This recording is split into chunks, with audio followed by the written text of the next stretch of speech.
सास बहू का लिव इन रिलेशन। नेहा खुले विचारों वाली लड़की थी। अरे नेहा, क्या दिन में सोती है? ससुराल में ऐसा नहीं चलेगा, वहां तो काम करना पड़ेगा। काम जितना काम होगा कर लूंगी माँ, पर अगर कोई ये कहे कि सारा आराम छोड़कर सिर्फ काम ही करना है तो ना भी ना, मुझे नहीं करनी शादी। अरे कैसी बात कर रही हो? अच्छा चलो जाकर नहा लो, मैं नाश्ता लगा देती हूँ, फिर तुम्हें कॉलेज भी तो जाना है। नेहा कॉलेज के लिए निकल जाती है। वो सोचने लगती है कि ससुराल में वो कैसे मैनेज करेगी। क्या हुआ नेहा, परेशान लग रही हो? अरे यार, तू तो मुझे जानती है ना, मुझे अपनी लाइफ बिल्कुल परफेक्ट चाहिए, लेकिन लग नहीं रहा लोग मानेंगे। यार कहीं मेरी शादी ऐसे घर ना हो जाए जहां मेरी जिंदगी ही नरक हो जाए। अरे मैंने ना कल एक इंग्लिश फिल्म देखी थी, उसमें भी कुछ ऐसी ही समस्या थी हीरोइन की। अच्छा, तो फिर क्या किया उसने? उसने तो अपने होने वाले पति से साफ साफ कह दिया कि वो पहले उसके घर कुछ दिन तक बिना शादी के रह कर देखेगी, और अगर ठीक लगा तो ठीक, वरना तेरे मेरे रास्ते अलग। अरे हाँ यार, ये तो बिल्कुल सही आइडिया दे रही है तू मुझे। चल मैं तो चली, थैंक्स यार, तूने मेरी प्रॉब्लम सॉल्व कर दी। ये बोलकर नेहा खुशी खुशी वहां से निकल जाती है, लेकिन पीछे से उसकी सहेली कहती है, अरे नेहा, नहीं नहीं कुछ नहीं सुना मुझे। ये बोलकर वो वहां से चली जाती है। हे भगवान, पूरी बात सुने बिना ही चली गई। अरे वो तो विदेशी फिल्म थी, वहां सब चलता है, लेकिन ये तो भारत है, सभ्यता और संस्कारों वाला देश, जहां शादी से पहले लड़की को ससुराल में नहीं रखा जाता। खैर, नेहा मस्त होकर घर आती है। नेहा, कल तुझे लड़के वाले देखने आने वाले हैं, और हाँ, इस बार कोई बहाना नहीं चलेगा। हाँ हाँ, आने दो, मैं तैयार हूँ शादी के लिए। अगले दिन लड़के वाले आते हैं, जहां लड़का कहता है, मुझे अकेले में लड़की से कुछ पूछना है। हाँ हाँ, क्यों नहीं बेटा, जाओ नेहा, घर तो दिखा दो इन्हें। नेहा भी खुश हो जाती है कि उसे मौका मिल गया है लड़के से अपनी शर्त रखने का। देखो, मुझे ना शादी से बहुत डर लगता है, पता नहीं कैसी लड़की आए, तालमेल बना पाए कि नहीं मेरे परिवार से। मैंने कई घरों में रोज का क्लेश होते देखा है। तुमने तो मेरे दिल की बात कर दी। मैं भी यही सोच रही थी कि भाई सास तो अच्छी होनी चाहिए, पति सपोर्ट करे ना करे, रहना तो पूरे दिन सास के साथ है। लेकिन मेरे पास ना इसके लिए एक बहुत अच्छा आइडिया है। अच्छा, कैसा आइडिया? क्यों ना शादी के पहले मैं कुछ दिनों तक तुम्हारे घर आकर रह लूं, तुम लोग मुझे समझ लेना, मैं तुम लोगों को समझ लूंगी, ठीक लगा तो शादी, वरना टाटा बाय बाय। क्यों? लड़के को नेहा की बात में दम लगता है। वो घर के सभी लोगों के सामने नेहा की बात रखता है।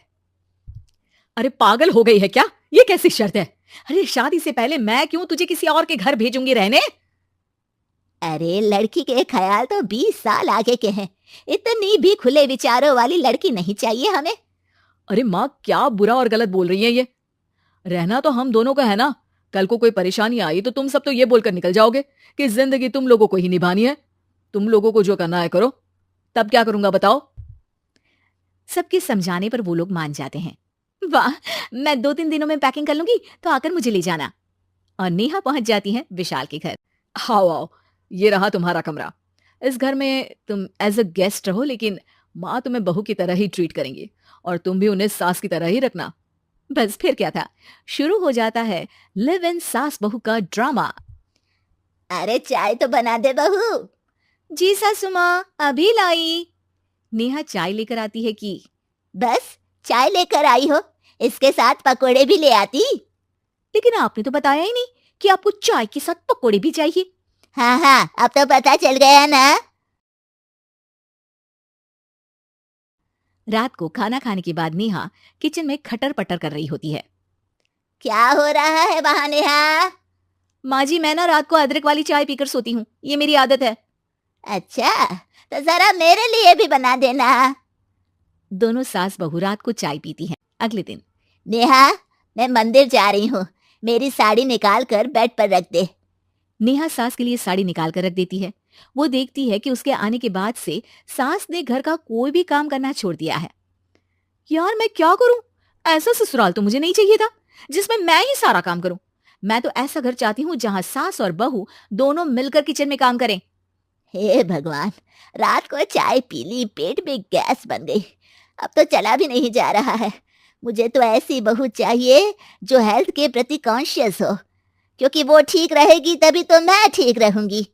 दोनों समझ जाती हैं कि वो लोग एक दूसरे के लिए नहीं बने हैं। अगले दिन, नेहा, जरा चाय तो ले आना।